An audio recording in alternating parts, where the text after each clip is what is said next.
Chapter 3. When I opened my eyes in the morning, something was different. It was the light. It was still the gray-green light of a cloudy day in the forest, but it was clearer somehow. I realized there was no fog veiling my window. I jumped up to look outside and then groaned in horror. A fine layer of snow covered the yard, dusted the top of my truck, and whitened the road. But that wasn't the worst part. All the rain from yesterday had frozen solid, coating the needles on the trees in a fantastic, gorgeous pattern, and making the driveway a deadly ice slick. I had even enough trouble not falling down when the ground was dry. It might be safer for me to go back to bed now. Charlie had left for work before I got downstairs. In a lot of ways, living with Charlie was like having my own place. I found myself reveling in the aloneness instead of being lonely. I threw down a quick bowl of cereal and some orange juice from the carton. I felt excited to go to school, and that scared me. I knew it wasn't the stimulating learning environment I was anticipating, or seeing my new set of friends. If I was being honest with myself, I knew I was eager to get to school because I would see Edward Cullen, and that was very, very stupid. I should be avoiding him entirely after my brainless and embarrassing babbling yesterday. And I was so suspicious of him. Why would he lie about his eyes? I was still frightened of the hostility I sometimes felt emanating from him. And I was still tongue-tied whenever I pictured his perfect face. I was well aware that my league and his league were spheres that did not touch. So I shouldn't be at all anxious to see him today. It took every ounce of my concentration to make it down the icy brick driveway alive. I almost lost my balance when I finally got to the truck, but I managed to cling to the side mirror and save myself. Clearly, today was going to be nightmarish. Driving to school, I distracted myself from the fear of falling and my unwanted speculations about Edward Cullen by thinking about Mike and Eric, and the obvious difference in how teenage boys responded to me here. I was sure I looked exactly the same as I had in Phoenix. Maybe it was just that the boys back home had watched me pass slowly through all the awkward phases of adolescence and still thought of me that way. Perhaps it was because I was a novelty here, where novelties were few and far between. Possibly, my crippling clumsiness was seen as endearing rather than pathetic, casting me as a damsel in distress. Whatever the reason, Mike's puppy dog behavior and Eric's apparently rivalry with him were disconcerting. I wasn't sure if I didn't prefer being ignored. My truck seemed to have no problem with the black ice that covered the roads. I drove very slowly, though, not wanting to carve a path of destruction through Main Street. When I got out of my truck at school, I saw why I'd had so little trouble. Something silver caught my eye, and I walked to the back of the truck, carefully holding the side for support, to examine my tires. There were thin chains crisscrossed in diamond shapes around them. Charlie had gotten up at who knows how early to put snow chains on my truck. My throat suddenly felt tight. I wasn't used to being taken care of, and Charlie's unspoken concern caught me by surprise. I was standing by the back corner of the truck, struggling to fight back the sudden wave of emotion the snow chains had brought on, when I heard an odd sound. It was a high-pitched screech, and it was fast becoming painfully loud. I looked up, startled. I saw several things happen simultaneously. Nothing was moving in slow motion the way it does in the movies.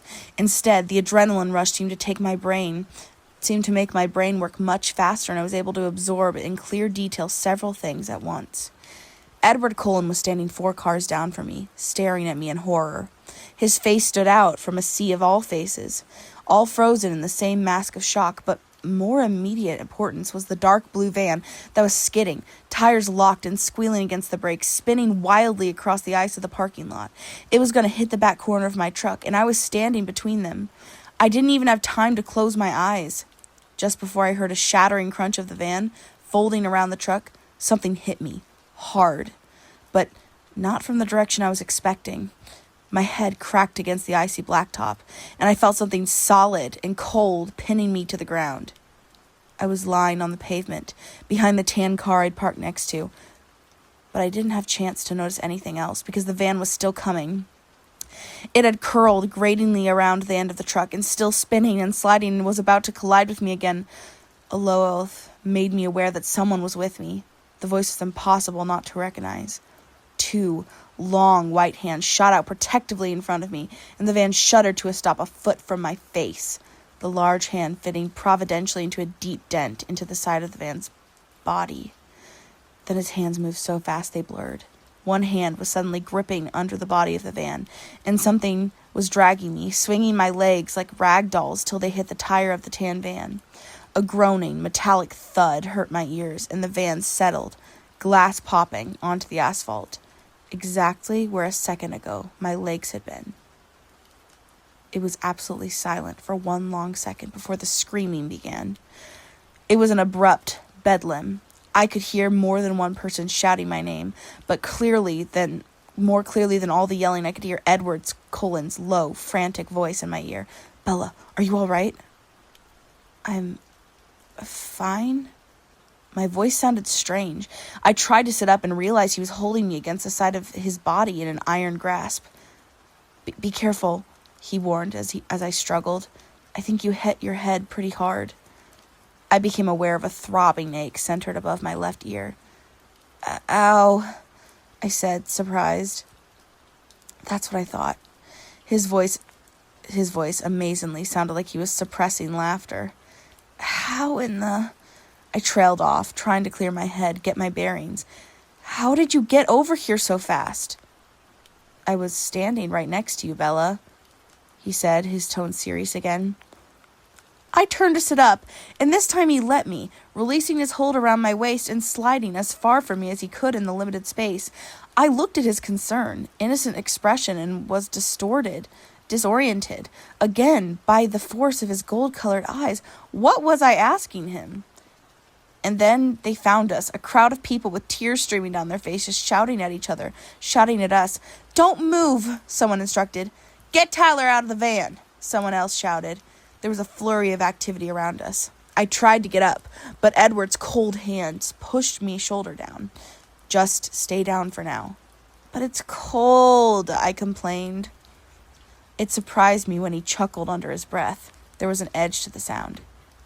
"You were over there," I suddenly remembered, and his chuckle stopped short. "You were by your car." His expression turned hard. "No, I wasn't." "I saw you." All around us was chaos. I could hear the gruffer voices of adults arriving on the scene, but I obstinately held on to our argument. I was right, and he was going to admit it. "Bella, I was standing with you, and I pulled you out of the way." He unleashed the full, devastating power of his eyes on me, as if trying to communicate something crucial. "No." I set my jaw. The gold in his eyes blazed. "Please, Bella." "Why?" I demanded. "Trust me," he pleaded, his soft voice overwhelming. I could hear the sirens now. "Will you promise to let me explain everything to me later?"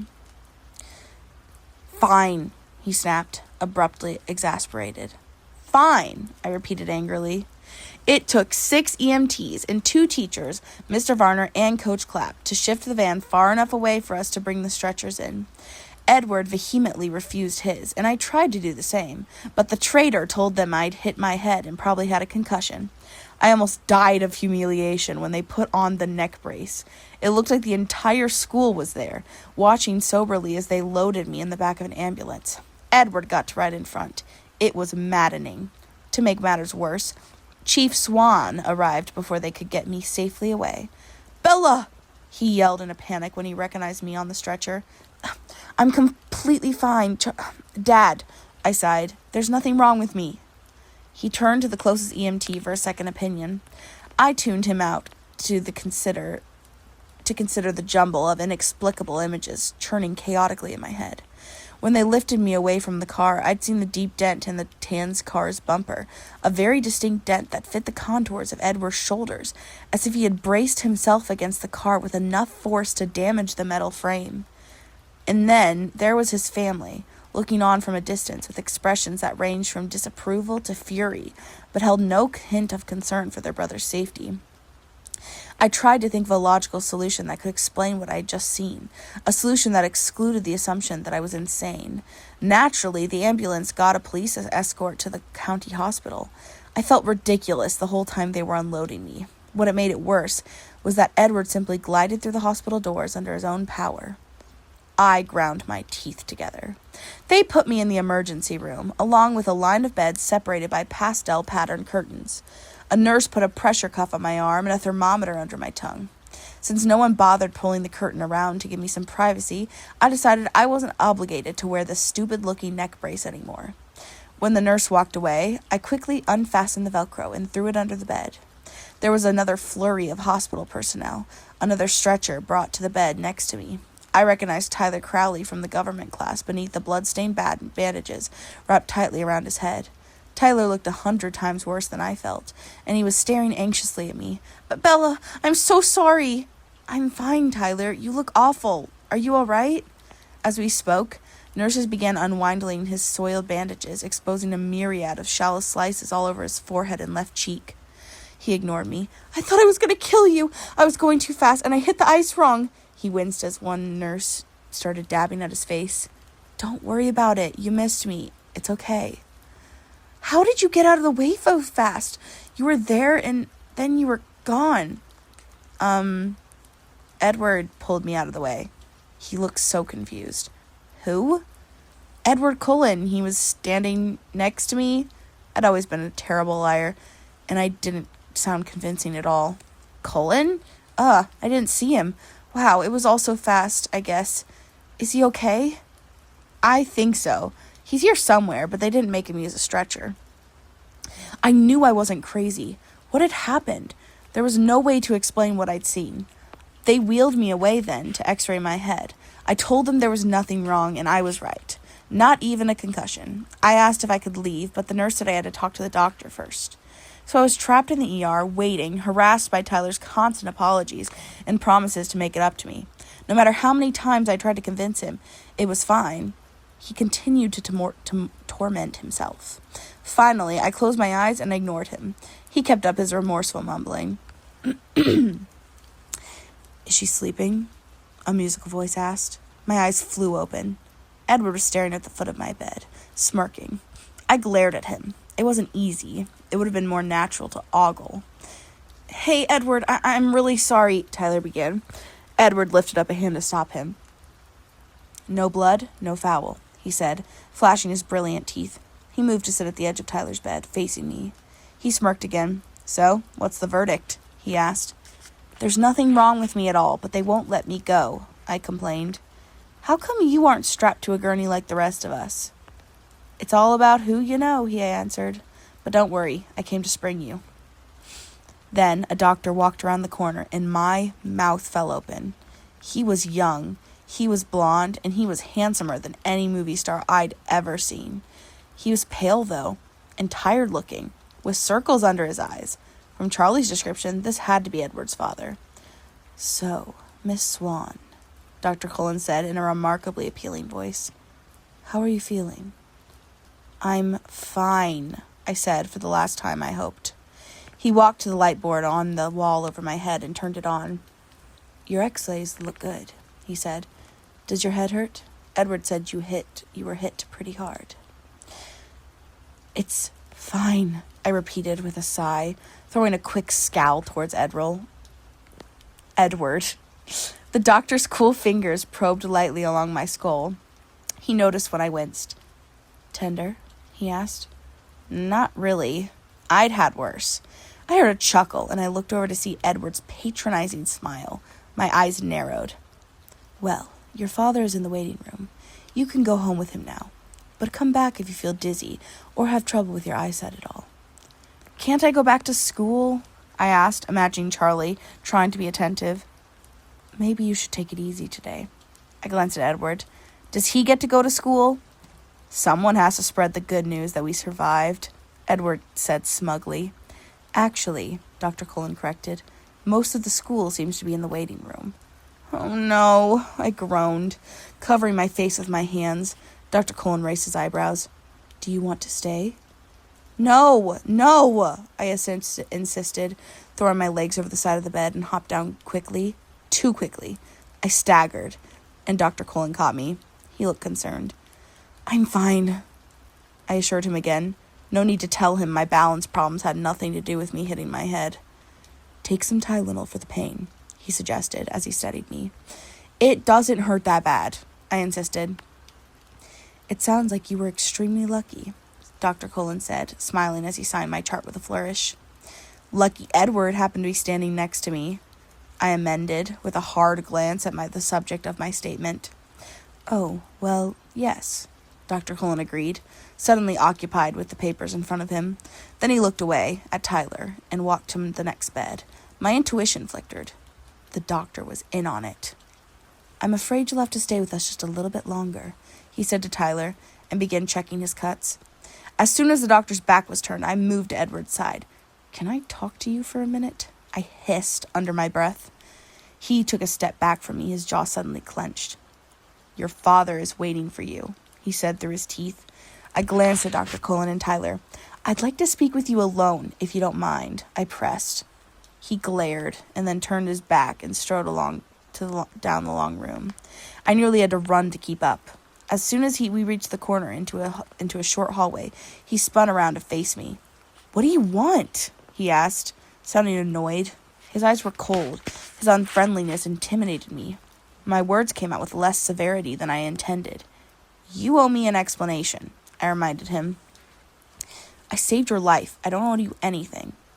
I flinched back from the resentment in his voice. You promised. Bella, you hit your head. You don't know what you're talking about. His tone was cutting. My temper flared now, and I glared defiantly at him. There's nothing wrong with my head. He glared back. What do you want from me, Bella?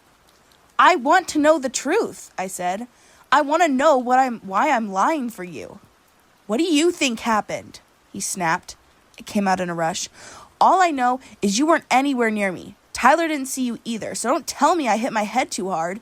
That van was going to crush us both, and it didn't.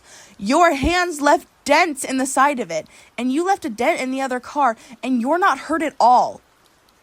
And the van should have smashed my legs, but you were holding it up. I could hear how crazy it sounded, and I couldn't continue. I was so mad I could feel the tears coming. I tried to force them back by grinding my teeth together.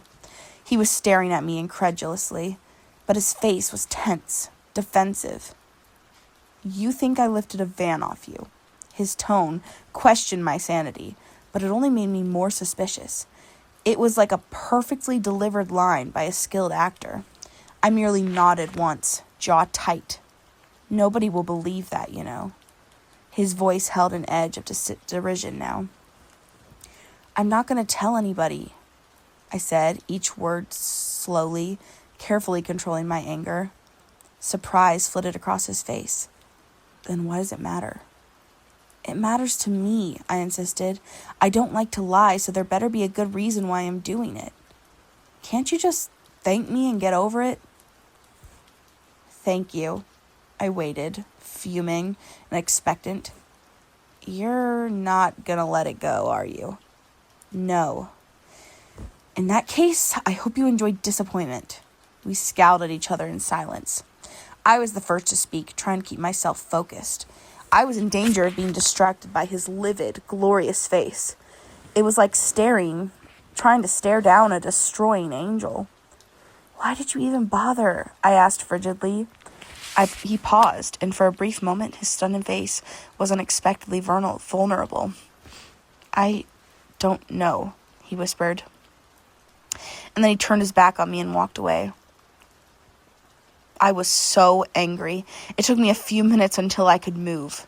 When I could walk, I made my way slowly to the exit at the end of the hallway. The waiting room was more unpleasant than I'd feared. It seemed like every face I knew in Forks was there, staring at me. Charlie rushed to my side, and I put up my hands. There's nothing wrong with me, I assured him sullenly. I was still aggravated, and I was not in the mood for a chit-chat. What did the doctor say? Dr. Cullen saw me, and he said I was fine and I could go home. I sighed. Mike and Jessica and Eric were all there, beginning to converge on us. Let's go, I urged. Charlie put one arm behind my back, not quite touching me, and led me to the glass doors at the exit. I waved sheepishly at my friends, hoping to convey that they didn't need to worry anymore. It was a huge relief, for the first time I'd ever felt that way, to get into the cruiser. We drove in silence. I was so wrapped up in my thoughts, I barely knew Charlie was there. I was positive that Edward's defensive behavior in the hall was a confirmation of the bizarre things I could still hardly believe I'd witnessed. When we got to the house, Charlie finally spoke.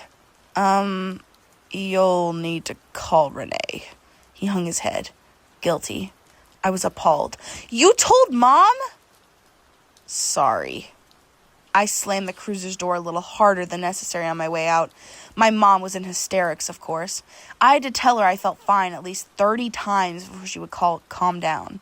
She begged me to come home, forgetting the fact that home was empty at the moment. But her pleas were enough to resist. Her pleas were easier to resist than I would have thought. I was consumed by the mystery Edward presented, and more than a little obsessed with Edward himself. Stupid, stupid, stupid. I wasn't as eager to escape Forks as I should be, as any normal, sane person would be. I decided I might as well go to bed early that night. Charlie continued watching me anxiously, and it was getting on my nerves. I stopped on my way to grab 3 Tylenol from the bathroom. They did help, and as the pain eased, I drifted to sleep. That was the first night I dreamed of Edward Cullen.